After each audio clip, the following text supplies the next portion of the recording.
জয় জয় দ্বাদশ গোপাল রূপ মনোহর। জয় জয় কৃপা সিন্ধু রাধা সর্বেশ্বর। জয় জয় প্রেম নিধি যুগল কিশোর। ও দেখো অরুণ দাদা কি বলছে। হ্যাঁ, শোনা যাবে না তো অরুণ দাদার সঙ্গে। হয়তো করিয়েছি তো, এবার ট্রাই কর। ওইখানে গিয়ে বল হ্যাঁ, তুই চেষ্টা করে এবারে পাবি।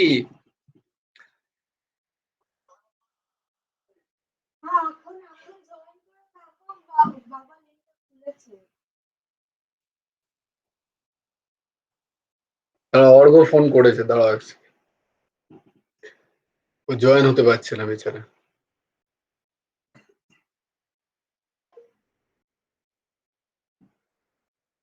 হরি ওম তৎসৎ। নাও শুরু করো। গুরুর ব্রহ্মা গুরুর বিষ্ণু গুরুর্দেব মহেশ্বর গুরুর সাক্ষাৎ পরব্রহ্ম তস্मै শ্রী গুরবে নমঃ। কৃষ্ণায় বাসুদেবায় হরয়ে পরমাত্মনে প্রণতঃ ক্লেশনাশায় গোবিন্দায় নমো নমঃ। বসুদেবং সুतं দেবং कंसचानूरमर्दनं देवकी परमानन्दं कृष्णं वन्दे জগদ্গুরুম। আমরা যে শ্লোকগুলো কণ্ঠস্থ করছি সেগুলো বলে নিই একবার। ধর্মক্ষেত্রে কুরুক্ষেত্রে সমবেতাयुयुत्सवः मामकाः पाण्डवाश्चैव किम् अकुर्वत सञ्जय। यत्र योगेश्वरः कृष्णो यत्र पार्थो धनुर्धरः तत्र श्रीर्विजयो भूतिर्ध्रुवा नीतिर्मतिर्मम। यदा यदा हि धर्मस्य ग्लानिर्भवति भारत अभ्युत्थानमधर्मस्य तदात्मानं सृजाम्यहम्। परित्राणाय साधूनां विनाशाय च दुष्कृतां धर्म संस्थापनार्थाय सम्भवामि युगे युगे। कर्मण्येवाधिकारस्ते मा फलेषु कदाचन मा कर्मफलहेतु मा ते सङ्गस्तु कर्मणि। योगस्थः कुरु कर्माणि सङ्गं त्वक्ता धनञ्जय सिद्ध्यः सिद्धौ समभूत्वा समत्वं যোগ উচ্যতে। বেশ, আমরা তাহলে আজকে কোন শ্লোক পড়বো? শ্রীমদ্ ভগবদ গীতার চতুর্থ অধ্যায়ের 10 নম্বর শ্লোক, তাই তো? কালকে নবম শ্লোক করেছি আমরা, আজকে 10 নম্বর শ্লোক। নাও তোমরা আমার সাথে সাথে সবাই উচ্চারণ করো। বিতরাগো ভয় ক্রোধঃ বিতরাগো ভয় ক্রোধঃ মন্ময়া মামুপসৃতঃ মন্ময়া মামুপসৃতয়া বহবো জ্ঞান তপসা বহবো জ্ঞান তপসা पूता मद्भावमागताः पूता मद्भावमागताः। বিতরাগো ভয় ক্রোধাः, আসক্তি ভয় এবং ক্রোধ বর্জিত হয়ে মন্ময়া আমাতে তদ্গত চিত্ত মাম আমার উপাশ্রিতাহ শরণাপন্ন জ্ঞান তপসা পুতাহ, জ্ঞান রূপ তপস্যায় পবিত্র হয়ে বহবহ অনেকে সদ্মদভাবম আগতাহা আমার স্বরূপ লাভ করেছেন। বাংলা বঙ্গানুবাদটা দেখে নিই। আসক্তি, ভয় এবং ক্রোধ বর্জিত হয়ে, দেখো কি কি বলছে, আসক্তি, ভয় এবং ক্রোধ বর্জিত হয়ে আমাতে তদগত চিত্ত ও আমার শরণাপন্ন তথা জ্ঞান রূপ তপস্যা দ্বারা পবিত্র হয়ে অনেক ভক্ত আমার স্বরূপ লাভ করেছেন।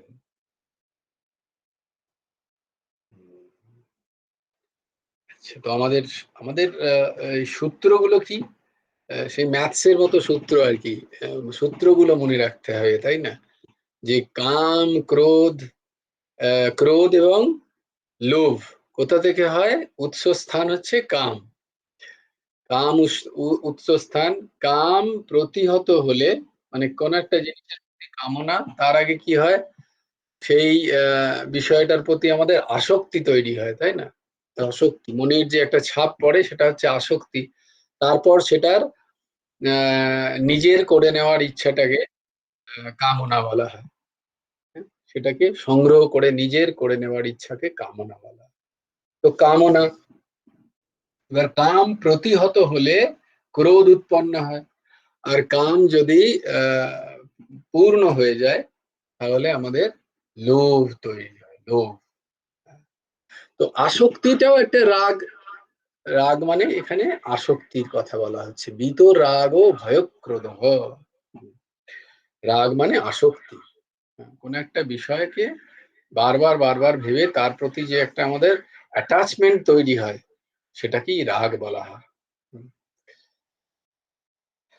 আর বৈরাগ মানে যার সাথে আমার অ্যাটাচমেন্ট নেই, সেটাকে বলা হয় বৈরাগ। বৈরাগী মানে মানে কিন্তু সব বিষয় ত্যাগ করে পালিয়ে যাওয়া নয়, বনে পালিয়ে যাওয়াটা বৈরাগী নয়। বৈরাগী মানে বারবার এই এই সূত্রগুলো মনে রাখতে হবে। কিন্তু বৈরাগী মানে যার ভেতর থেকে সেই বিষয়টাকে ত্যাগ হয়েছে, সে বৈরাগী। মানে সেই বিষয়টার প্রতি তার আসক্তি ত্যাগ হয়েছে, সেই বিষয়টার প্রতি তার রাগাত্মিকা যে বুদ্ধি, সেইটি ত্যাগ হয়েছে। এইটি যার হয়েছে, সে প্যান্ট শার্ট পরেও বৈরাগী। তাকে যে গেরুয়াধারী করতে হবে, ধারণ করতে হবে তা নয়। আবার যার এটা হয়নি, সেই গেরুয়াধারী করে বাকি সমস্ত করেও কিন্তু সে বৈরাগী নয়। এটা হচ্ছে সিদ্ধান্ত। এই সিদ্ধান্তের দিকে আমাদের খুব খেয়াল রাখতে হবে। তো বিতরাগ ও ভয়ক্রোধাহা। এতে কি হয়, যেহেতু যখন আমাদের, আমরা যে মূল স্রোত, আমাদের মূল স্রোত কি? সেই আমরা যদি ভক্তি মার্গে বা যোগ মার্গে পরমাত্মা, পরমাত্মা হচ্ছে আমাদের মূল স্রোত। আর জ্ঞান মার্গে গেলে আমাদের মূল স্রোত হচ্ছে আহ আত্মতত্ত্ব, আত্মজ্ঞান, তাই না? স্বস্বরূপের, স্বস্বরূপের জ্ঞান যেটা, সেটা হচ্ছে মূল তত্ত্ব। সেই মূল তত্ত্ব থেকে আমরা যখনই আহ আমরা বিচ্ছেদ হব বা আমরা দূরে সরে যাব, তখনই কি হয়, আমাদেরকে মায়া ঘ্যাচ করে ধরে, বলেই পেয়েছি আমার কবলে। জীব নিত্য কৃষ্ণদাস তাহা ভুলি গেল, এই বলে মায়া তারে গলায় বিধিল। মায়া কখন গলায় বিঁধলো? মায়া আছে, কোনো ক্ষতি নেই, কিন্তু মায়া গলায় বিধছে কখন? না, যখন আমাদের নিজেদের স্বস্বরূপ আমরা বিস্মৃত হয়ে যাচ্ছি, যে আমরা কি সেটা আমরা বিস্মৃত হয়ে গিয়ে যখনই হয়ে যাচ্ছি, তখনই আমাদের মায়া অ্যাটাক করছে। মায়া মানে বিষয়ের যে অনিত্য বিষয়ের প্রতি যে আকর্ষণ, অনিত্য বিষয়ের প্রতি সেটাকে সৎ ভেবে নেওয়া, বিপরীত ভাবনা, যে না এটা থাকবে, যেটা থাকবে না সেটা আমরা জানি, তবু আমাদের বোধ হচ্ছে যে না থাকবে, এই বোধ আমাদের হয়ে থাকে। হ্যাঁ, আমরা কিন্তু সেইটাই চাই ভগবানের কাছ থেকে। কখনো কিন্তু আমরা জ্ঞান চাই না, বৈরাগ্য চাই না, বিবেক চাই না। যেটা বিবেকানন্দ বলছেন না, রামকৃষ্ণ, চা চা মায়ের কাছে গিয়ে চা, তোর খুব কষ্ট বাড়িতে। মায়ের একটা বলছে কাপড়ও কিনে দিতে পারি না, ফাটা ক্ষতচ্ছিদ্র কাপড়। বিবেকানন্দের মায়ের কথা বলছি। তো কোন রকমের খাবার জুটছে, কখনো জুটছে না, ঠাকুরের কাছে এসে বলছে এরকম তো অবস্থা, কোথা থেকে হবে ধর্ম? যা যা মায়ের কাছে চা, মায়ের কাছে চা। তো মায়ের কাছে চাইতে গিয়ে তাই তিনি কি চাইছেন? বিবেক দাও, জ্ঞান দাও, বৈরাগ্য দাও। তিনি কোনো বিষয় চাইলেন। এটা হচ্ছে স্থিতি। কিন্তু আমাদের ক্ষেত্রে কি হয়, আমরা গিয়ে আগে চাই মেয়ের পড়াশোনা দাও, মেয়ের নিটটা যেন হয়ে যায়, বিয়েটা ভালো করে হয়ে যাক, তারপরে এইটার জন্য পয়সা লাগিয়েছি, এটা খুব সুন্দর হয়ে যাক। এই সমস্ত সব বিষয় আমরা জানি এগুলো অনিত্য, কিন্তু তবুও এগুলোই আমরা চাই। এতই আমরা অজ্ঞানী। এই যখনই আমরা এইগুলো চাই, তো মূল আমাদের স্রোত থেকে যখন আমরা দূরে সরে যাই, তখনই আমাদের অনিত্য বিষয়ের প্রতি আমাদের মমত্ব তৈরি হয়। অনিত্য বিষয়ের প্রতি মমত্ব তৈরি হয়।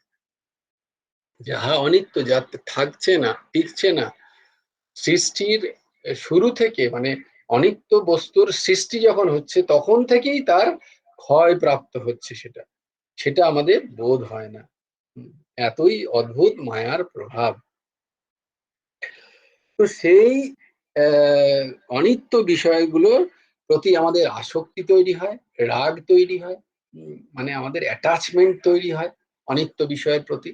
এবং সেই বিষয়গুলো যাতে আমাদের থেকে দূরে সরে না যায়, তার ভোগ থেকে আমরা যেন বঞ্চিত না হয়ে যাই, এইটা আমাদের একটা সবসময় ভয়ের কারণ হয়ে যায়।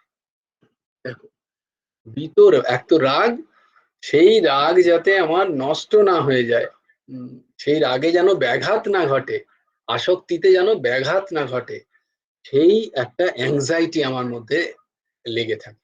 আমি যেগুলো প্রাপ্ত হয়েছি সেগুলো যেন হারিয়ে না যায়। বা আমি হয়তো যেটা চাইছি না, আমি যদি সেটা পেয়ে যাই, বা আমি যেটা চাইছি সেটা যদি না পাই, এই যে বিভিন্ন দিকগুলো আমাদের আমাদের ভয়ের কারণ হয়। হুম, আমাদের ভয় দেখায়। তো কি হয়েছে না, আমরা যে সিদ্ধান্ত দেখেছি যে কামনার বস্তু যদি প্রাপ্ত হই তাতে লোভ তৈরি হয়ে যায়, আর কামনার বস্তু প্রাপ্তিতে যদি বাধা সৃষ্টি হয় তাহলে আমাদের ক্রোধ উৎপন্ন হয়। খুব ভালো করে বিচার করো, এই ক্রোধ উৎপন্ন হয়, কিন্তু ওই ক্রোধ আমাদের বহিঃপ্রকাশ তখন হয় যখন সামনের যার জন্য কামনা প্রতিহত হলো, মানে কামনা পূর্ণ হলো না, সে যদি আমার থেকে দুর্বল হয় তখন আমি তার প্রতি ক্রোধ প্রকাশ করতে পারি। কিন্তু সে যদি আমার থেকে সবল হয় তখন কিন্তু আমি আমার ক্রোধ প্রকাশ করতে পারি না। তখন যেটা হয় সেটাও হচ্ছে ওই ভয়। আমার মধ্যে একটা ভয় জাগৃত হয়ে যায় যে এই মানুষটা আরো যেন না আমার ক্ষতি করে ফেলে। কারণ আমার আরো অনেক কামনা আছে না, আমার সব বিষয়েই কামনা আছে। তো যে মানুষ হোক, ব্যক্তি হোক, প্রকৃতি হোক, এতে সে যেন আরো ক্ষতি না করে ফেলে, তার জন্য আমার ভয় জাগে। হ্যাঁ, দেখো ভয়ের কারণটা তাহলে কি, মূলত কারণ কি? কারণ অনিত্য বিষয়ের প্রতি আমার হ্যাঁ রাগাত্মিকা বুদ্ধি, কামনা, যে আমি যেটা প্রাপ্ত হয়েছি সেটাকে আমি হারাতে চাই। তাই জন্য সেই হারানোর একটা ভয় আমার লেগে থাকে। তো প্রিয় বস্তুর প্রাপ্তিতে আমাদের লোভ হয়, আর সেগুলোর বাধা প্রাপ্তিতে যিনি বাধা দিচ্ছেন, যিনি, যে সময়, যে বস্তু, যে কারণ, যে ঘটনা, এই এদের প্রতি আমার ক্রোধ উৎপন্ন হয়। আর সে যদি আমার বিয়ন্ড কন্ট্রোল থাকে, সেই ব্যক্তি, বস্তু, পরিবেশ, প্রকৃতি, সময় যদি আমার হাতের বাইরে থাকে, তখন আমার মধ্যে একটা ভীতির সঞ্চার হয়, আমার মধ্যে ভয় উৎপন্ন হয়। তাহলে মূলত হলো কোথা থেকে না, বিনাশশীল পদার্থগুলোর আহ আসক্তি থেকেই তৈরি হয় ভয়, ক্রোধ, লোভ, মমতা, কামনা ইত্যাদি সকল দোষের উৎপত্তি হয়। আসক্তি দূর হলে এই দোষগুলো দূর হয়ে যায়। তখন আমার মধ্যে যে রাগাত্মিকা যে বুদ্ধি কোনো বিষয়ের প্রতি, অনিত্য বিষয়ের প্রতি, এই এই রাগাত্মিকা বুদ্ধি যদি আমার নিত্য বস্তুর প্রতি হয়ে যায়, মানে ভগবানের প্রতি হয়ে যায়, বা আমার স্বস্বরূপের জ্ঞানের প্রতি যদি হয়ে যায়, তাহলে এই একই রাগ, হ্যাঁ এই একই রাগ আমাকে মুক্তির পথে নিয়ে যাবে। যে এই জন্যই বলে অনুরাগ, ভগবানের প্রতি অনুরাগ, সংসারের প্রতি মানে অনিত্য বস্তুর প্রতি বিতরাগ, আর নিত্য বস্তুর প্রতি অনুরাগ। এইটা আমাদের হওয়া উচিত। আর আমাদের ঠিক হয় উল্টোটা, আমাদের হয় নিত্য বস্তুর প্রতি বিতরাগ, আর যত অনিত্য বস্তুর প্রতি আমাদের অনুরাগ অত্যন্ত তৈরি হয় সংসারে। দেখো তোমরা প্রত্যেকে এত অনুরাগ আমাদের অনিত্য বস্তুর প্রতি, হ্যাঁ, কিন্তু আমাদের নিত্য বস্তুর প্রতি কোনো রাগ হয় না। এইটাই আমরা বুঝতে পারি না। এইটা যেদিন আমরা বুঝতে পারবো, সেই দিন আমাদের স্পিরিচুয়াল জার্নি শুরু হবে। So still it is not started, that's for me, আমি আমার কথা বলছি। তো আমাদের অনিত্য বিষয়ের প্রতি এখনো রাগাত্মিকা বুদ্ধি আছে। তাই আমরা দেখি, আমরা হয়তো অনেকে সৎসঙ্গ করছি, আমরা হয়তো নাম জপ ধ্যান আদি করছি, কিন্তু এই দিকটা আমাদের খেয়াল নেই। হ্যাঁ, এই দিকটা আমাদের খেয়াল দিতে পারছি না, কারণ মন তো সেই একটাই। হ্যাঁ, মনকে আমি যদি আহ অনিত্য বিষয়ের প্রতি অনুরাগে রাখি, তাহলে কিন্তু নিত্য বস্তুর প্রতি সে রাগ আর তৈরি হবে না। এটাই কিন্তু স্বাভাবিক। তাই এটা বুঝে নিতে হবে, এবং বুঝে মনকে আস্তে আস্তে বুঝিয়ে সুঝিয়ে বোকা বানিয়ে যেভাবে হোক তাকে নিত্য বস্তুর প্রতি তাকে রাগান্বিত করতে হবে। মানে নিত্য বস্তুর প্রতি যেন তার আসক্তি তৈরি হয়, এই ব্যবস্থা করতে হবে। হ্যাঁ, কিন্তু দেখো মন আমাদের নিরন্তর টেনে নিয়ে যায় অনিত্য বস্তুর প্রতি। সকাল থেকে সন্ধে পর্যন্ত দেখো আমাদের মন সবসময় আমাদের অনিত্য বস্তুর দিকে টেনে নিয়ে যাচ্ছে, এবং তাতেই আমরা অশান্ত থাকছি। আমাদের সেই কারণটাই আমরা বুঝতে পারি না। কারণ মূল জায়গাটা এখানে, মূল জায়গাটা যেখানে আমরা বারবার হেরে যাচ্ছি, সেটা হচ্ছে মনের এই অসৎ বৃত্তি। মন সবসময় চায় সে ওই রকম বাঁদরের মতো লাফাতে থাকুক। তার এক এক জায়গায় বসতে ইচ্ছা করে না, মাঙ্কি মাইন্ড। তো সে সবসময় তাই জন্য অনিত্য বস্তুর প্রতি তার আকর্ষণ লেগেই থাকে। তাই জন্য মন আমাদের বসছে না, আমাদের চিত্ত চঞ্চল, আমাদের সমস্ত সংসারের অনিত্য বস্তুগুলোকে সত্য বলে মনে হচ্ছে, এবং তাতেই আমাদের সুখ প্রাপ্তির আশা খুঁজছি। ন্যাচারালি সেখানে সুখ নেই, সেখানে পাওয়া যায় না, শান্তি নেই, সেখানে শান্তি পাওয়া যায় না, দের ইজ নো পিস। হ্যাঁ, তাই জন্য আমরা অশান্ত সারা জীবন থেকে যাচ্ছি, আমরা শান্তির খোঁজ পাচ্ছি না, কারণ এই মূলটাকে আমরা ধরতে পারছি না। তো এরা হচ্ছে ভগবান বলছেন মন্ময়া। ভগবানের জন্ম এবং কর্মের দিব্য ভাব তত্ত্ব তো জানলে মানুষের ভগবানের উপর ভালোবাসা জন্মায়। ভালোবাসা জন্মালে সে ভগবানের শরণাগত হয়, এবং শরণাগত হলে সে স্বয়ং মন্ময়া অর্থাৎ ভগবতময় হয়ে যায়। যখন আমরা ভগবত তত্ত্বকে জানতে পারি, কোনো সৎসঙ্গে সৎপুরুষের সঙ্গে আমরা যখন ভগবত তত্ত্ব জানতে পারি, কারণ গুরুদেবের পরমহংস ঠাকুর শ্রী শ্রী হেমন্ত দেবজিউর একটা জায়গায় গত সৎসঙ্গে মহারাজের কাছে মহারাজ পড়ছিলেন, আর আমরা শুনছিলাম যে মনুষ্য শরীর তো অতি দুর্লভ, তার সাথে সৎসঙ্গ, সৎসঙ্গ মানে কোনো সৎ মানুষের সাথে যিনি একটু সৎ কথা বলবেন, যে নিত্য বস্তুর নিয়ে কথা বলবেন, এইরকম মানুষের সঙ্গ পাওয়া আহ আরো দুর্লভ, অতি অতি দুর্লভ। আচ্ছা, এর থেকেও দুর্লভ হচ্ছে কোনো কোনো এনলাইটেন্ড কোনো যিনি দিব্যতা প্রাপ্ত হয়েছেন, এরম কোনো আহ অপ্রাকৃত কোনো ব্যক্তি যার মধ্যে সেই অদ্ভুত ভগবত স্বরূপের স্ফুরণ হয়েছে, এরম কোনো মানুষের সঙ্গ পেয়ে যাওয়া, তার সাথে তার কাছে বসে তার মুখ নিঃসৃত কিছু অমৃত বাণীর শ্রবণ করা, এ এ পরম পরম প্রাপ্তি, অসাধারণ দুর্লভ। হ্যাঁ, সৎ মানুষ হয়তো দু একজন পেয়েও যেতে পারি, কিন্তু এই স্তরে যার মধ্যে সাধুতা ভেতর থেকে ফুটে উঠেছে, শুধু মুখে প্রবচন নয়, এই রকম মানুষ পেয়ে তার থেকে শ্রবণ করা, এ অতি অতি দুর্লভ, অতি অতি দুর্লভ। জগৎ সংসারে ভোগে আসক্ত মানুষ ভোগাদির কামনায় তন্ময় হয়ে যায়। কামাত মানাহা।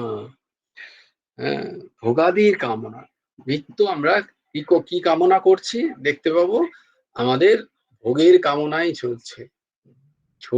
শরীর কিভাবে ঠিক থাকবে, এই শরীরটাকে কিভাবে আহ আনন্দ দেওয়া যায়, শরীরের সমস্ত ইন্দ্রিয়গুলোকে, তাই চিন্তাতেই আমরা ব্যস্ত, এবং আমাদের এই অমূল্য সময় আমরা কাটিয়ে দিই।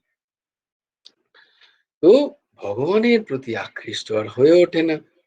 হম, মাম উপাশ্রিতাহা বিতরাগো ভয়ক্রোধাহা। তো জগৎ সংসার থেকে সম্পর্ক ছেদ হয়ে যায়, এবং মন্ময়া মাম উপাশ্রিতা, ভগবানে একাত্মতা হয় কখন, না যখন ভগবত স্বরূপকে আমরা আহ বুঝতে পারি, সৎসঙ্গে আস্তে আস্তে যখন ভগবত স্বরূপকে, ভগবানের জন্ম কর্ম যে দিব্য, এই ভাব যখন আমাদের মধ্যে আহ উদয় হয়, সৎসঙ্গ থেকে আমরা জানতে পারি, এবং এইটা জানতে পারি যে সংসার অনিত্য, এটা টিকে থাকার নয়। হ্যাঁ, শরত শরত ইতি সংসার, সংসার নিত্য সরে যাচ্ছে আমাদের থেকে। এইটা যখন আমাদের সৎসঙ্গ থেকে এই বোধ হয়, অসৎসঙ্গে এই বোধ হবে না, কারণ অসৎসঙ্গ তোমাকে সংসারের নিত্যতা প্রমাণ করে আর ভগবানের অনিত্যতাকে দর্শায়। তাই সৎসঙ্গের এত প্রভাব। যখন আমরা এইটা উপলব্ধি করতে পারি, তখন আমাদের মধ্যে আমরা কি হই, না পুতাহা, আমরা পবিত্র হতে শুরু করি। আমরা পবিত্র মানে কি, আমাদের যেটা আমরা ভেবে নিয়েছি কাঁচা আমি, স্বস্বরূপ তো নিত্য পবিত্র, কিন্তু আমি কি উপলব্ধি করতে পারছি না। যেমন তোমাদের বলেছিলাম যে কোন একটি হ্রদের নিচে একটি পদ্ম ফুল ফুটে আছে, সেই হ্রদের জল হয়তো নোংরা, জলটাই নোংরা প্রথমে। হ্যাঁ, সেই জলটা নোংরা মানে সেখানে কাম, ক্রোধ, লোভ, মোহ, মদ, মাৎসর্য তাতে মিশে আছে, সমস্ত রিপুগুলো সেখানে ভুলে আছে। ক্রোধ হচ্ছে, কামনা প্রকট হচ্ছে, লোভ তৈরি হচ্ছে, আঘাত্মিকা বুদ্ধি, এগুলো সমস্ত হচ্ছে ওই হ্রদের জলের, মানে আমার মনের জলের কালিমা। সেই কালিমাকে গুলো আগে দূর করতে হয়। তো কালিমা দূর করলেই কি আমি আমি আমি দেখতে পাবো? কেন দেখতে পাবো না? না, তখনও কিন্তু জলটা স্থির নয়, জলটা চঞ্চল। তো চিত্ত প্রথমে নির্মল করতে হয়।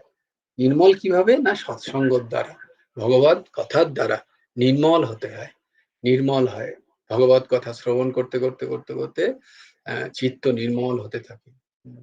তার যে মল দূরীভূত হয় সৎসঙ্গে আস্তে আস্তে আস্তে আস্তে। এই যে একটা জায়গায় পড়লাম না, গুরুদেব বলছেন যে এটা কোনো একদিনের কাজ নয়, এটা নিরন্তর করে যেতে হয়। যার ফল আমরা ইমিডিয়েট দেখতে পাচ্ছি না, সেটা হচ্ছে না সেটা বলা যাবে না।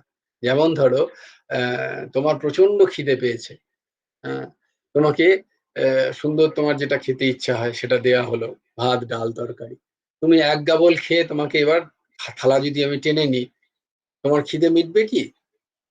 তোমার না, কোথায় খিদে মিটলো না, বরং আরো খিদে বেড়ে গেল। তো তেমনি আমরা যারা একটুখানি সৎসঙ্গ বা একটুখানি ভগবত চর্চাতেই সারা দিনটা কাটিয়ে দিচ্ছি, তাদের কি হচ্ছে, তারা বলছে কই আমি তো করছি, আমার তো হচ্ছে না। এবং তখন আমরা সবচেয়ে ভুল করে ফেলি, যারা একেবারেই করছে না তাদের সাথে আমরা নিজেদেরকে কম্পেয়ার করি। That comparison won't go head. Comparison হবে নিজের মনের মধ্যে, বৃত্তি, নিজের মনের স্থিতির সাথে কম্প্যারিজন, অন্য কারোর সাথে না। তো হবে কি হবে না, তাহলে আমাদের মিনিমাম আধ পেটা তো খেতে হবে। আধ পেটা না খেলে বলছে যে তোমার যে তুমি যে খেয়েছো সেই বোধটা হবে না। তাই জন্য এই সৎসঙ্গ, তাই জন্য সতের সঙ্গে দিনের অর্ধেকটা সময় তো থাকতেই হবে। তবে গিয়ে বোঝা যাবে যে আমার মধ্যে এই যে রাগ, ক্রোধ, কাম, লোভ, এগুলো আস্তে আস্তে তোমরা নিজেরাই বুঝতে পারবে, এটা কাউকে বলে দিতে হবে না। ইউ উইল ফাইন যে যে কথায় আগে হঠাৎ করে রেগে যেতাম, এখন আর সেই কথায় হঠাৎ করে রেগে যায় না, খারাপ লাগে কিন্তু রেগে যায় না। বা হয়তো রেগে যেতাম, সেই রাগটা এখন আর ততক্ষণ টিকে থাকে না, বা হঠাৎ করে রিয়াক্ট করি না। আমি রেগে তো গেছি, আমি নিজেকে কন্ট্রোল করতে পারছি। আগে রেগে গেলে বিশাল চেঁচিয়ে দিতাম যার প্রতি রেগে গেলাম, এখন রেগে তো যাই কিন্তু আমি কন্ট্রোল করতে, আমি চেঁচাচ্ছি না। তো এইটা থেকে এইগুলো সমস্ত নিজেদের মধ্যেই হবে, দেখতে পাবে তুমি, কিন্তু তার জন্য একটু সময় দিতে হবে মনকে সৎসঙ্গে। তাই জন্য এই দাস বলে যে সৎসঙ্গ কিন্তু এই যে তুমি আধ ঘন্টা শুনছো এটা তো সৎসঙ্গ বটেই, কিন্তু মূল সৎসঙ্গ হচ্ছে এই আধ ঘন্টা শুনে যে সিদ্ধান্তগুলো পাচ্ছ সেইগুলো কতটা চর্বণ করছো সারাদিনে। হ্যাঁ, যেমন জাব কাটা হয় না, গরুতে জাব কাটে, সেই জাব কাট যতক্ষণ না কাটবে ততক্ষণ কিন্তু মনের স্থিতি আসবে না। মনের স্থিতি কি কিরকম না, এইগুলো রাগ মানে আসক্তি দূর হবে, অনিত্য বস্তুর প্রতি অতটা আর টান থাকবে না, তারপরে লোভ তৈরি কম হবে, কামনা, কোনো বিষয়ের প্রতি কামনার আস্তে আস্তে আস্তে আস্তে নিবৃত্ত হতে থাকবে, ক্রোধ অত্যন্ত কম হতে থাকবে। হ্যাঁ, ক্রোধ অত্যন্ত কম হবে। হ্যাঁ, তোমরা কন্ট্রোল করতে পারবে আগে নিজেকে, তারপরে দেখবে আস্তে আস্তে কম হচ্ছে, কথাটা শুনেও আর অতটা রিয়াক্ট করতে ইচ্ছা করছে না। তো এইগুলো হচ্ছে মনের ওই নিউট্রালাইজড হয়ে যাওয়ার স্থিতিতে আস্তে আস্তে আমি যাচ্ছি কি যাচ্ছি না, এগুলো তোমার মনই বলে দেবে যে তোমার স্থিতি। এইবার প্রশ্ন হচ্ছে এগুলো তো মল নির্গত হলো, তাহলে এবার আমার চিত্ত স্থির কি করে হবে? চিত্ত স্থির করতে গেলে তখন কিন্তু তোমায় এবারে জ্ঞান ও তপস্যা, যারো যেখানটা বলছেন জ্ঞান ও তপস্যা, তাহা মদভাব মা গাতাহা, আমার মতো আমার অনুগত হয়ে যাও, জ্ঞান যোগ। তখন এবার জ্ঞান তোমাকে যে আমার জ্ঞান, কর্ম এবং ভক্তি, মেডিটেশন এবং তোমার স্বস্বরূপের জ্ঞান, ভগবত স্বরূপের জ্ঞান, তোমার জীব স্বরূপের জ্ঞান, এই জ্ঞানগুলো আমার থাকা উচিত। হম, এই জ্ঞানগুলো আমার থাকা উচিত, পাঁচটা জ্ঞান অত্যন্ত থাকা উচিত। হম, অর্ঘ্য বলো পঞ্চসাধুভিহি কি কি?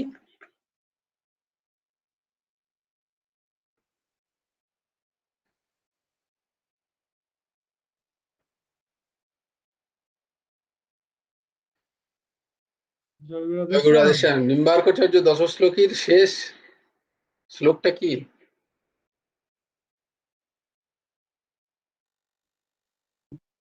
উপাস্য রূপম তদুপাস্য কস্য চ কৃপা ফলম ভক্তি রসস্তত পরম বীরধীনৈ রূপমদৈ মদাপ্তে জ্ঞায় ইমে অর্থ পঞ্চ সাধুবি। তো কি হলো তাহলে, প্রথমটা কি? বলছি দেখে বলবো। হ্যাঁ বলো, আমি তো দেখেই বলতে বলছি তোমাকে, it's a open book exam. আমি তোমাকে বলতে বলিনি মুখস্থ। উপাস্য রূপম, স্বরূপ।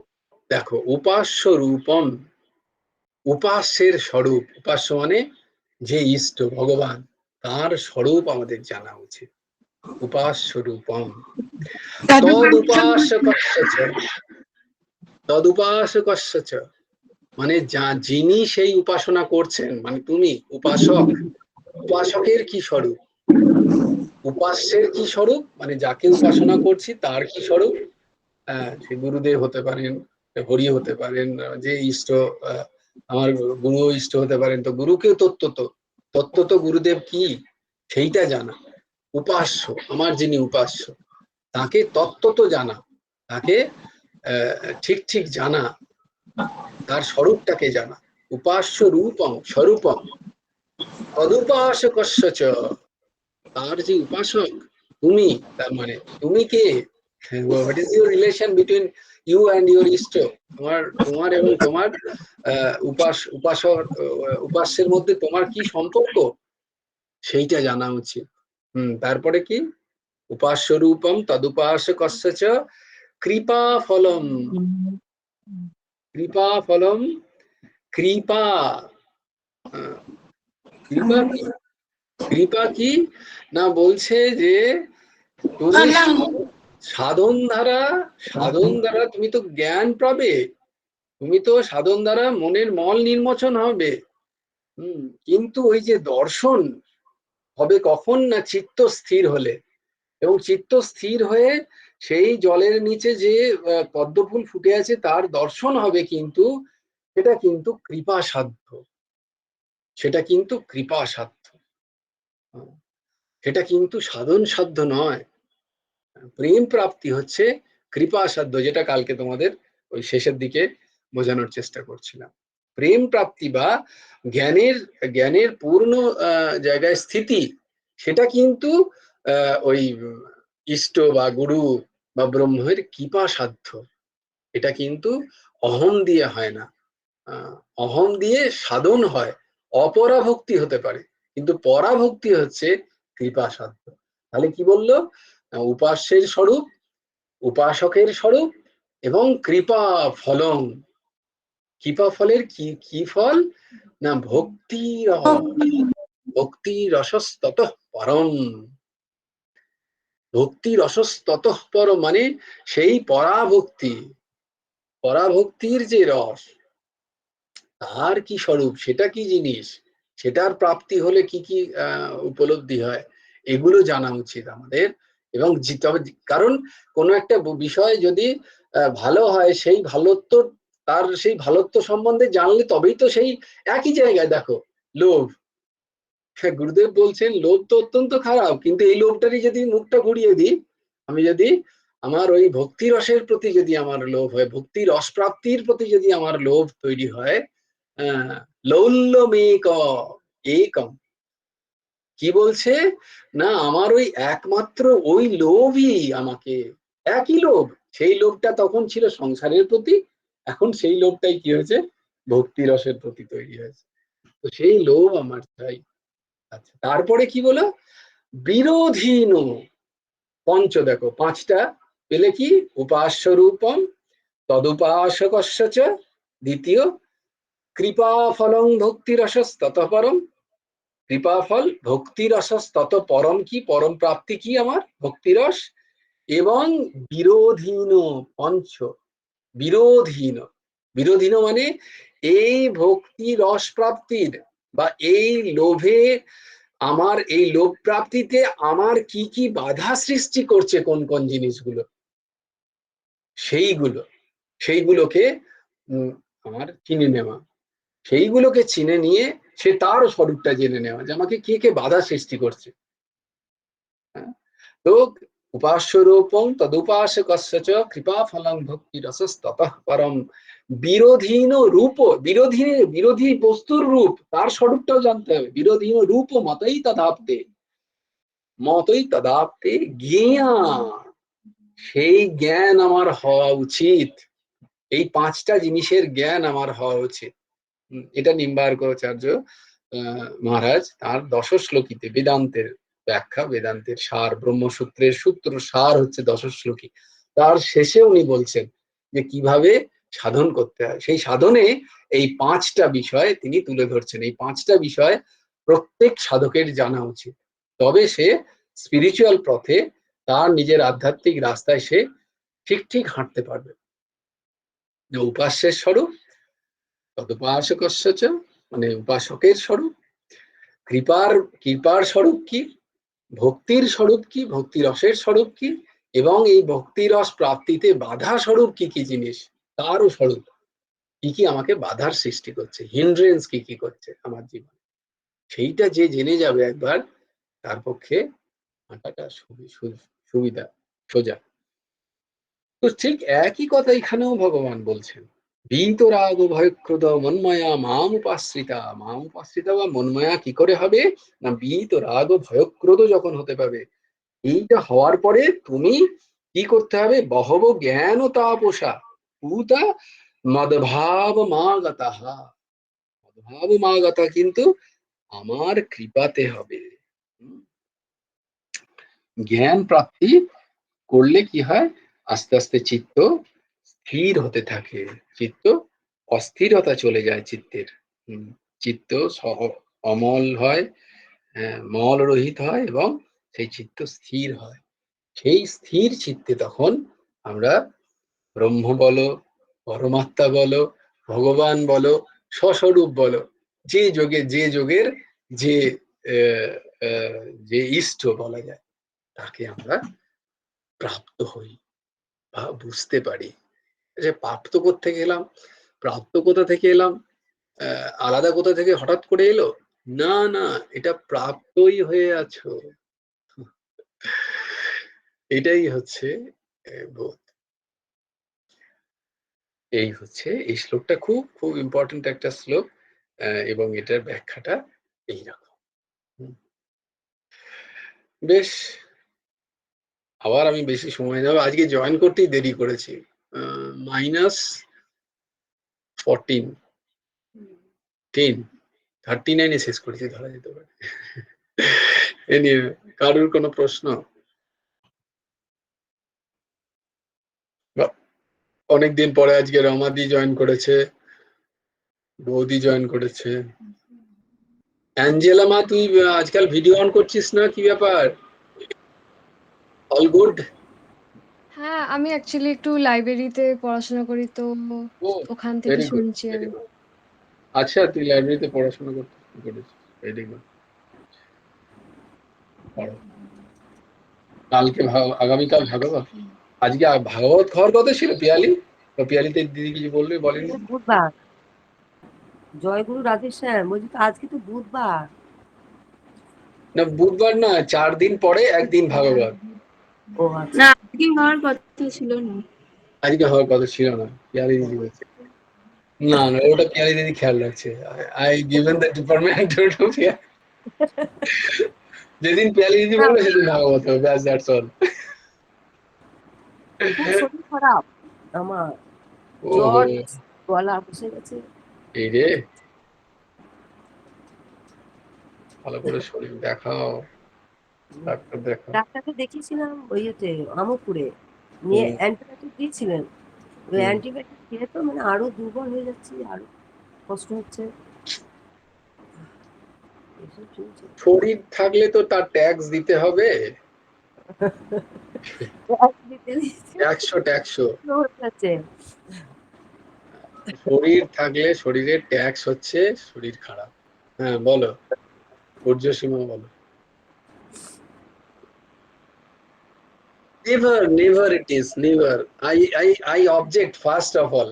আমি অনেকদিন আগে বোধহয় শুরুর দিকে একটি, আমার এখনো মনে আছে, সেই ছেলেটি আর জয়েনও করে না কেউই, সেও এরকম প্রশ্ন করেছিল।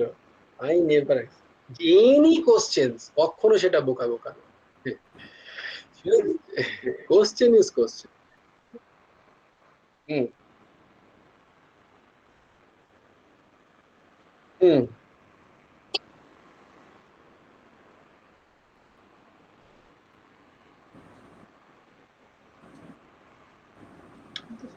দেখো, দুটো, তুমি একদম দারুণ একটা প্রশ্ন করেছো, খুব সুন্দর একটা প্রশ্ন। আহ, এই এই এই প্রশ্নগুলোই তো আমি চাইছি, এগুলো খুব বেসিক প্রশ্ন, এগুলো তোমাদের মধ্যে আসা উচিত। দেখো, শরীর কিন্তু ঠিক রাখতে হবে, এটা আমরা আগেই বলেছি। কোন শ্লোক ছিল, আমি শ্লোকটাও বলে দিচ্ছি সেখানে। শরীর না থাকলে কোথায় ভজন আর কোথায় সাধন, আর কোথায় বা ধর্ম আর কোথায় বা অধর্ম।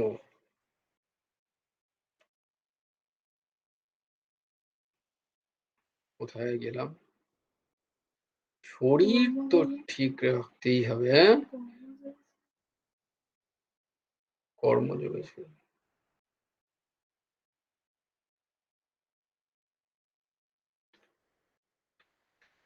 তো শরীর একটা হচ্ছে শরীর ঠিক রাখা, দেখো একটা হচ্ছে শরীর ঠিক রাখা, আর একটা হচ্ছে শরীর শরীরকে কি বলে সুখ দেওয়া, আরাম দেওয়া। এই দুটোর মধ্যে কিন্তু পার্থক্য আছে। একটা হচ্ছে খিদে পেয়েছে খাওয়া, আর একটা হচ্ছে খিদে পেলে লুচি তরকারি খাবো। এই দুটোর মধ্যে কিন্তু পার্থক্য আছে। কারণ আমি এইমাত্র খেলাম লুচি আর আলু, কি যেন আলু চচ্চড়ি, তাই জন্য মনে পড়ে গেল লুচি। আজকে আজকে মহালয়া তো তাই জন্য। প্লাস আজকে আমাদের, হ্যাঁ এই দেখো এইখানে গুরুদেব লিখছেন, কর্ম কখন হয় বন্ধনে, সকল সময়ই আমাদের কর্ম করতে হবে। কর্ম ন্যাচারালি করবে কার দ্বারা? শরীরের দ্বারাই না? সেই শরীরটাকে তো ঠিক রাখতেই হবে, তার জন্যই তো শরীর চর্চা করতে হয়। কিন্তু শরীর চর্চা মানে রূপ চর্চা নয় কিন্তু। বোঝাতে পারছি কি? ইন্দ্রিয়কে তার সুখ প্রদান মানে কিন্তু শরীর ঠিক রাখা নয়। আমার শরীর যাতে খারাপ না হয় তার জন্য তাকে ঠিক ভাবে তাকে পরিচালনা করার দায়িত্বটা তো আমারই। কারণ আমার এই শরীরটাই তো সেই আত্মার মন্দির, এবং সেটাকে সুন্দর করে যদি আমি না রাখতে পারি, তাহলে আমার তো সেলফ রিয়েলাইজেশন, জ্ঞান প্রাপ্তি, বা আমার ভক্তি, বা আমার কর্মযোগে নিষ্কাম কর্ম যেটাই বলো, বা আমি যোগ সাধন যদি করি, করবেটা কে? তার মাধ্যমটা তো শরীরই। তো মাধ্যমটাকে তো আমাকে ঠিক রাখতেই হবে। তাই জন্য দেখো ওই কথাটা বলছে না, নৃদেহম অদ্যম, নৃদেহ যে তুমি এখন পেয়েছো, নৃদেহম অদ্যম সুলভম, তোমার এখন মনে হচ্ছে এটা সুলভ, কিন্তু এটা অতি দুর্লভ। সুলভম সুদুর্লভম। কারণ 84 লক্ষ জনি আমি কিন্তু মনুষ্য শরীর পাইনি। হ্যাঁ, আমার 80 লক্ষ জনি এইভাবেই কেটে যাচ্ছে আমার শুধু প্রারব্ধ ভোগে। তার 4 লক্ষ জনিতে হয়, কেউ বলেন যে 4 লক্ষ জনি হচ্ছে মনুষ্য শরীর প্রাপ্ত হয়। তাতে আমরা কি করি? শরীর চর্চা আলাদা জিনিস, আর শরীরের রূপ চর্চা আলাদা জিনিস, বা শরীরের ইন্দ্রিয় চর্চা আলাদা জিনিস। ইন্দ্রিয় চর্চা যেন না হয়, শরীর অ্যাজ এ হোল তার সেটা ভালো থাকুক, সুস্থ থাকুক, সুন্দর থাকুক, এটা তো অবশ্যই চাই, কারণ ওটাই তো মন্দির। মন্দিরটাকে তো ঠিক রাখতেই হবে। তো সেই জন্য কারণ কর্ম না করলে শরীর যাত্রা প্রতিপালন হইবে না। দেহযাত্রা নির্বাহ করতে হইলে সকলকে আপন আপন কর্ম দ্বারা জীবিকা নির্বাহ করতে হয়। দেহ রক্ষা করিতে না পারিলে কোথায় চিত্ত শুদ্ধি, আর কোথায় বা মোক্ষ লাভ? কারণ মোক্ষ লাভের সাধন তো এই শরীর, মনুষ্য শরীর।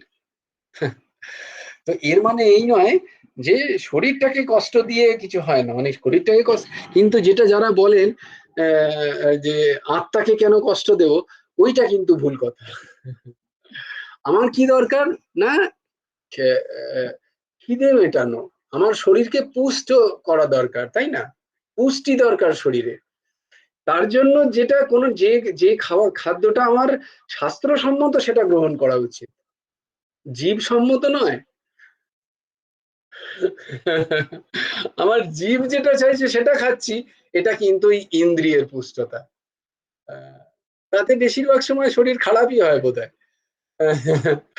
কিন্তু আমি কি করি, আমি জীব চাইছে সেটা খাচ্ছি। হ্যাঁ, আমার আমার যেটা মন চাইছে আমি সেটা করছি, আমার যেটা প্রয়োজন শরীরের সেটা করছি না, আমার মন চাইছে। তাহলে আমি কাকে পুষ্ট করছি? মনকে, শরীরকে নয়। তো আমার মন চাইছে আমি এটা খাচ্ছি, তাহলে পুষ্টটা কাকে করছি? আমার রসনা ইন্দ্রিয়কে, শরীরকে নয়। শরীর তাতে খারাপ হোক, চলবে, কোনো অসুবিধা নেই। তাহলে দেখো এইগুলো একটু সূক্ষ্ম ভাবলেই দেখতে পাবো যে আমরা যদি যেখানে আমরা ইন্দ্রিয় স্যাটিসফ্যাকশনে যাই, মানে রূপ রস গন্ধ স্পর্শের মায়াতে যখনই আমরা পড়ি, এবং সেই স্যাটিসফ্যাকশনে গেলেই আমাদের শরীর খারাপ হয়। এবার রমাদি বলবে, তাহলে আমার শরীরটা ভাই কি করে খারাপ হচ্ছে? হ্যাঁ, এটা আমার প্রথম প্রশ্ন। বলছি যে বলছি যে জনক রাজা যখন ওই অষ্টবক্র মুনিকে বলেছিলেন হুম, যে আপনি আমাকে জ্ঞান দিন, যে হুম, জ্ঞান পেলে আমার মন শান্তি হবে, তা সেই জ্ঞানটা যখন অষ্টবক্র মুনিকে দেখে তো হেসেছিলেন সবাই যখন জ্ঞান দিতে যাওয়া হচ্ছিল। হুম, যে অষ্টবক্র মুনি খুব হাসছিলেন, হেসে বললেন যে আপনারা হাসছেন কেন? জনক রাজা জিজ্ঞেস করছে আপনি হাসছেন কেন ঋষিপুত্র? তখন বলছেন যে আপনারা কেন হাসছেন, আমি তো সেটাই ভেবে বুঝতে পারছি না। তখন বলছে যে আমরা হাসছি আপনার জটিল শরীরটা দেখে এবং বক্রতা দেখে। তা তখন ইয়ে বললেন যে ও তোমরা এদিকে জ্ঞান জ্ঞান চাইছো, যে জ্ঞান আপনার মানে শান্তি আনবে সেই জ্ঞান, আর এদিকে মানে ওপরের যে বাহ্যিক আবরণ সেইটা এখনো পর্যন্ত কিচ্ছু যায়নি মন থেকে। তো তখন হ্যাঁ, বলছেন যে হ্যাঁ আমি বলিনি, তখন হ্যাঁ, বল। বলছেন যে ইয়ে আমার রাজকোষ আপনি নিন, রাজত্ব আপনি নিন। হুম, তখন বললো না ওগুলো তো প্রজাদের, হুম, রাজকোষ তো প্রজাদের, অর্থে হুম, হয়ে থাকে, হুম, ভান্ডার পূর্ণ হয়ে থাকে, হুম, তাহলে ওগুলো কি করে নেব? তখন বললেন যে তাহলে আপনি আমার মনটাকে নিন। হুম, মনটাকে যখন অষ্টবক্র মুনি নিয়ে নিলেন তখন বললেন হ্যাঁ এবার আমি মন শান্ত হয়েছে, এবার আমি জ্ঞান লাভ করতে পারবো। হুম, বা অষ্টবক্র মুনিও তাই বললেন। সেই হুম, রকম আমাদের মনটা যদি সুস্থির হয়, হুম, আমাদের মনটা যদি শান্ত হয়, তবেই হুম, তো আমরা কিছু করতে পারবো, নাহলে তো কিছুই করতে পারছি না। হুম। তো কিন্তু মন শান্ত কেন হচ্ছে না? কেন হচ্ছে না সেটা, শরীরে যদি এত ব্যাধি থাকে, এই হুম, কাশি আরম্ভ হয়ে গেল, এই কথা বলতে পারছি না, এমন অবস্থা গলার, তাহলে কেন হচ্ছে বলো? তোমাকে তো সেইটাই। জিজ্ঞেস করছি। হ্যাঁ, সেটা তো এতক্ষণ ধরে সেটাই তো বললাম। আমি তাহলে হ্যাঁ, আমি তাহলে বোঝাতে পারিনি, এটা ইজ মাই না না, ফেলিউর। আমি তো আসলে অনেক পরে জয়েন করেছি। আমার আমার না যতটা না শুনেছি। কেন হচ্ছে দিদি, সেটা হচ্ছে এক তো আমাদের একদম গীতাতে পরিষ্কার সূত্র বলছে কেন। এটা হচ্ছে বীত রাগ ও ভয় ক্রোধ। আমার রাগ যাচ্ছে না, আমার কামনা যাচ্ছে না, মন শান্ত কি করে হবে? মন শান্ত ততক্ষণ হবে না যতক্ষণ মনের মধ্যে অনিত্য বিষয়ের প্রতি কামনা জেগে আছে। দেখে নাও মনকে, মনকে নিয়ে বসো, মনকে ধরতে পারবে তুমি যে মন এখনো অনিত্য বিষয়ের প্রতি তার রাগ আছে, আসক্তি আছে। সেই রাগ আসক্তিটাকে তো ত্যাগ করতে হবে মন থেকে। হ্যাঁ, তো যতক্ষণ এই এটা রাগ কি বা সহজে আসক্তি মনের ব্যাপার? মধ্যে থাকবে ততক্ষণ মন মন নয়, মন রাগাত্মিকা বুদ্ধিতে সে কখনো লোভ তৈরি হবে তার মধ্যে, বা সেটা যদি সেই রাগে যদি তার কোনো বাধা পড়ে তখন তার মধ্যে ক্রোধ তৈরি হবে। তো মন তো অশান্ত থাকবেই। আর অশান্ত মন কখনো শান্ত হবে না। অশান্ত মনে যে জ্ঞান, কারণ এর পরে হচ্ছে জ্ঞান। আমি তোমাকে যেটা বলতে যাচ্ছিলাম যে মনকে শরীর থেকে আলাদা করে দাও, এই আলাদাটা করবে কি জ্ঞান। কিন্তু জ্ঞান তো টিকবেই না, কারণ মন তো আধারই নেই মনের। মন তো চিত চঞ্চল হয়ে আছে, কারণ আমার মনের মধ্যে এখনো সমস্ত অনিত্য বস্তুর প্রতি মমত্ব বুদ্ধি এবং সেই অনিত্য বস্তুর প্রতি মহত্ব বুদ্ধি আছে। এটা নিজের মনকে আগে দেখে নিতে হবে আমাকে, যে আমার মনের মধ্যে মহত্ব বুদ্ধি কিসের ওপর আছে। তো সেটা তো মহত্ব, আমরা বুঝতে পারি না, না সবসময় বুঝতে পারি না তো। সেইটার জন্যই তো সৎসঙ্গ, বুঝতে পারি না জন্যই তো সৎসঙ্গ। সৎসঙ্গ তোমাকে আঙুল দিয়ে বলে দিচ্ছে যে, সেইটাই তো বোঝানোর চেষ্টা করছে সৎসঙ্গ বা গীতা আমরা পড়ছি কেন, ওইটা বোঝার জন্যই তো, যে আমার মন কোথায় ফেঁসে আছে। এটা তুমি ছাড়া, তোমার মন কোথায় ফেঁসে আছে এটা তুমি সবচেয়ে ভালো জানবে তো। সেটাই যদি আমি না জানতে পারি তাহলে তো পরিষ্কার সূত্র ধরে চলে যেতে হয়। ওই যে বলে নয় নিজের মনকে নিজে জাজ করো, আর নাহলে কোনো মহাপুরুষ যখন বলছে সেটাকে ফলো করো। মানে নয় আমি কোন রাস্তায় যাচ্ছি আমি জেনে যাই, আর না হলে আমি কোন রাস্তায় যাচ্ছি আমাকে কেউ একজন হাত ধরে এনে টেনে বসিয়ে দিয়ে রাস্তায় বলে এই রাস্তায় হাঁট তুই পৌঁছে যাবি, আমি বিনা দ্বিধায় সেই রাস্তায় যদি হাঁটি। এই দুটোই রাস্তা, একটা হচ্ছে অনবয়, একটা হচ্ছে ব্যতিরেক। আমি নিজের মন থেকে বিচার করে করে ব্যতিরেক করে করে করে করে আমি মানে এটা নয় এটা নয়, এটা আমার রাস্তা নয়, এটা আমার রাস্তা নয়, এইটা আমার রাস্তা স্থির নিশ্চয় করলাম। একটা এইটা ব্যতিরেক পদ্ধতি। আর একটা হচ্ছে অন্যয় পদ্ধতি, সেটা হচ্ছে হ্যাঁ এটাও ঠিক এটাও ঠিক, মানে সেটা আমার এ বলে দেবেন আমার যিনি সুহৃদ। তো আমাদের সুহৃদ কে, আমাদের গুরুদেব সুহৃদ, যেহেতু আমরা সেটা পেয়ে গেছি আমাদের ভাগ্যের। আহ, যদি ঠিক সেই আছে। গুরুদেব না থাকতেন তাহলে সৎ সৎ গ্রন্থ আমাদের সুবিদিত, গীতা, ভাগবত, উপনিষদ, বেদ, বেদান্ত এগুলো সুবিদিত আমাদের। তারা কখনো মিথ্যে বলেন না, তোমার প্রকৃতি অনুযায়ী সেখানে বলা আছে তোমার কি সাধনা হওয়া উচিত। আমরা সেটা পড়েও সেই রাস্তা অনুসরণ করতে পারি। তো গুরু প্রদত্ত রাস্তা তুমি যদি অনুসরণ করো তাহলে মন আস্তে আস্তে আস্তে আস্তে এগুলো থেকে হ্যাঁ দূর হবে। কিন্তু আমি যদি মন আমার হচ্ছে না মানে আমাকে জানতে হবে, একদম সিদ্ধান্ত দিদি। এটা কিন্তু আমি তোমাকে বললে তুমি কিন্তু নিজের মনে করে নিও না, এটা সিদ্ধান্ত বলছি আমি। হ্যাঁ হ্যাঁ মনের সিদ্ধান্তই তাই যে মন যদি এখনো শান্ত না হয়, এখনো যদি শরীরের কোনো কষ্টে আমার মনে হচ্ছে আমি কষ্ট এবং আমার মন বিক্ষিপ্ত হয়ে যাচ্ছে, তাহলে জানতে হবে যে আমার গুরু প্রদত্ত সাধনে আমি ঠিক জায়গায় নেই, আমার সাধন হচ্ছে না। এটা হচ্ছে সিদ্ধান্ত দিদি। তুমি নিজের ব্যক্তিগতভাবে এটা যদি আমার ক্ষেত্রেও তাই, আমারও তাই হবে। আমার যদি মন অশান্ত হয়, আমার যদি অনিত্য বস্তুর প্রতি কোনো একটা কিছু যখন সেটার প্রতি আমার যদি মমত্ব বুদ্ধি তৈরি হয়, তাহলে জানতে হবে যে আমি গুরুদত্ত সাধন আমার হচ্ছে, আমার নাম হচ্ছে না ঠিক। সৎসঙ্গে কোথাও আমার গলতি আছে, আমি কোথাও ঠিক করছি না, আমি কোথাও চুরি হয়ে যাচ্ছে, ভাবের ঘরে চুরি হয়ে যাচ্ছে কোথাও। এটা হচ্ছে সিদ্ধান্ত, সাধকের এই সিদ্ধান্ত। যদি এই সিদ্ধান্ত বাড়ছে তত মানে রোগের ইয়ে ঘটছে, আর মন তত রোগের বাড়ছে। দিকে মানে কি, তোমাকে এটা দেখে নিতে হবে, তার মানে তোমার শরীরের প্রতি এখনো মমত্ব বুদ্ধি রয়ে গেছে। তাই জন্য তোমার শরীরে যখনই কোনো রোগ আসছে, তোমার মন সেখানে গিয়ে বাধা পড়ে যাচ্ছে। এই শরীরটা যে অনিত্য, এই শরীরটা যে তোমার নয়, তুমি যেই শরীর নও, এই বোধ টিকছেই না। এই বোধ ততক্ষণ টিকবে না যতক্ষণ গুরু প্রদত্ত সাধন ঠিক হবে না। ওই যেটা 5টা সাধন বললাম আমি বলিনি, নিম্বার্ক ভগবান বলছেন।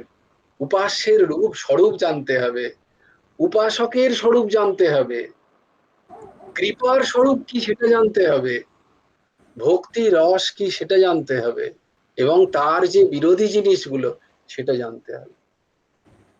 তার মানে সেটা আমার এখনো জানা হয়নি। সেটার জন্য তাই আমাকে সৎসঙ্গ করতে হবে, সেগুলোর খোঁজ নিতে হবে। জানলে আমি জানতে পারবো যে বা আমি যদি জেনেও থাকি যে গুরুদেব আমাকে এই কথাটা বলেছেন, আমার যদি সেটা মনে থাকে, আমি সেই রাস্তায় হাঁটবো। অবশ্যই হতে বাধ্য, অমোঘ। যদি না হচ্ছে তাহলে আমি ঠিক হাঁটছি।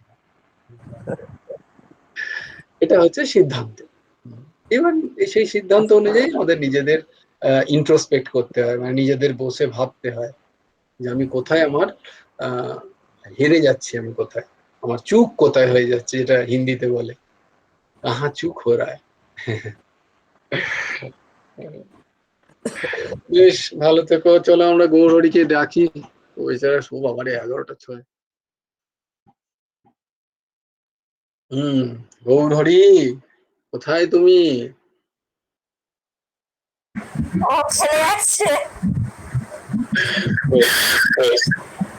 রাধে শ্যাম রাধে শ্যাম, শ্যাম শ্যাম রাধে রাধে, রাধে কৃষ্ণ কৃষ্ণ কৃষ্ণ রাধে রাধে। জয় গুরু রাধেশ্যাম, জয় জয় পরমহংস ঠাকুর শ্রী শ্রী হেমন্তদেব জয়। আপন আপন গুরু ভগবানের জয়, জয় গুরু রাধেশ্যাম, শ্রী হেমন্ত দেবার্পণমস্তু। ওম তৎসৎ। ওম হরি ওম তৎসৎ। সবাই ভালো থেকো, সুস্থ থেকো। কালকেও সৎসঙ্গে আমরা দেখা হবে। এই তো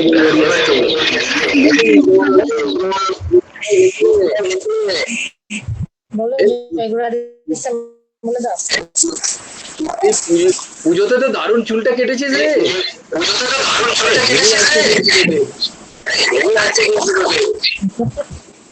ওহ, মাথা ধরিস না। কি হলো? আচ্ছা বল, বলো শেষ হয়ে না, হয়নি, শেষ হয়নি, কোথায় গেল গৌরহরি? শেষ হয়নি, বলো। আমি বলছি, বলো। জয় গুরু রাধে শ্যাম। পালিয়ে গেল? হ্যাঁ পিয়ালি, বল।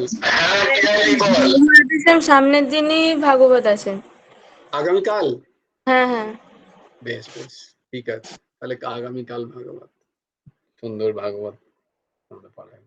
খুব সুন্দর। দেখো আমরা কত ভাগ্যবান, মাতৃপক্ষে ভাগবত শ্রবণ করছো, গীতা পাঠ করছি আমরা।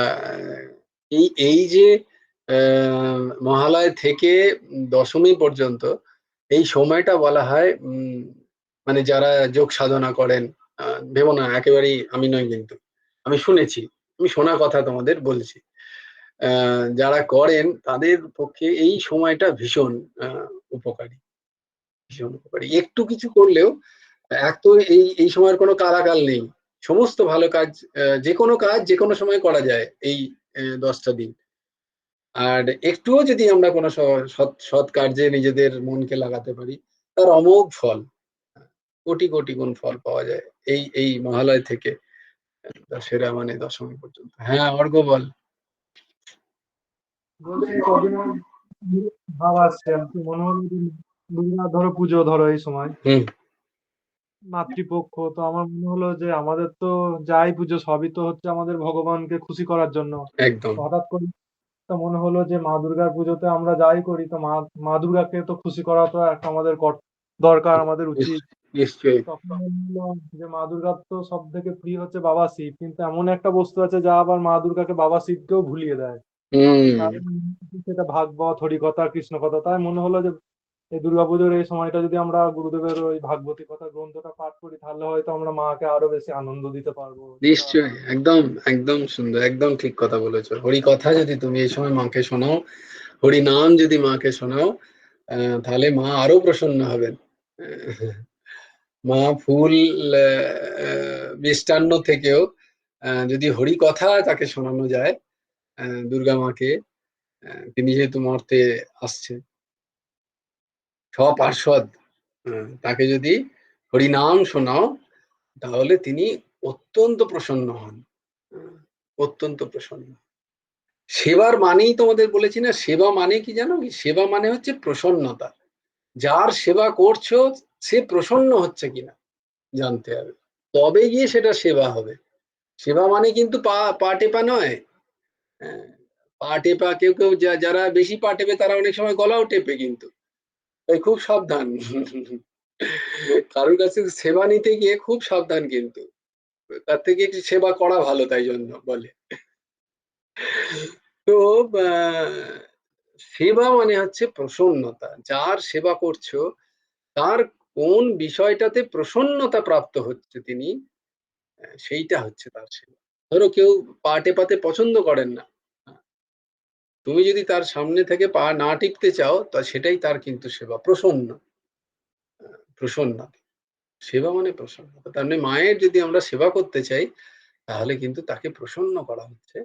আর সেই প্রসন্নতা তিনি, মহারাজ সেদিনই বললেন যে হরিনাম যদি মাকে শোনানো যায়, যদি মাকে হরি কথা শোনানো যায়। ওই যে কনফিউজ হয়ে গেছিলেন না মা ভাগবত শুনে, তোমাদের প্রথম দিনই বলেছিলাম যে মা কনফিউজ হয়ে গেছেন, প্রেমে তো পড়ে গেছেন টেরি টাঙ্গওয়ালির, টেরি টাঙ্গওয়ালার প্রেমে পড়ে গেছেন। এখন কিন্তু শিবজি পতিব্রতা মা, এখন স্বামীকে ভালো লাগেছে না পরম স্বামীকে ভালো লেগেছে, কিন্তু কি করে গোপালে বলে উঠতে পারছে না বলে সুখ ঠিক করে হেসে দিয়েছে। তো সেই হচ্ছে কথা। তাই এই পরম প্রেমাস্পদকে তো সবাই ভালোবাসে। শিবজি নিজেই এত প্রেম করেন যে তিনি রাসস্থলীতে গিয়ে বলছে আমাকে একটু ঢুকতে দাও, প্লিজ প্লিজ, এরকম করো না, আমাকে বঞ্চিত করো না। তো বলছে ঠিক আছে, তাহলে এইভাবে তো ঢুকতে পারবে না, তোমাকে গোপী বেশ ধরে ঢুকতে হবে। তো শিবজি নিজে গোপী বেশ ধরে আহ সেই রাসস্থলীতে প্রবেশ করলেন। তাই জন্য গোপীনাথ।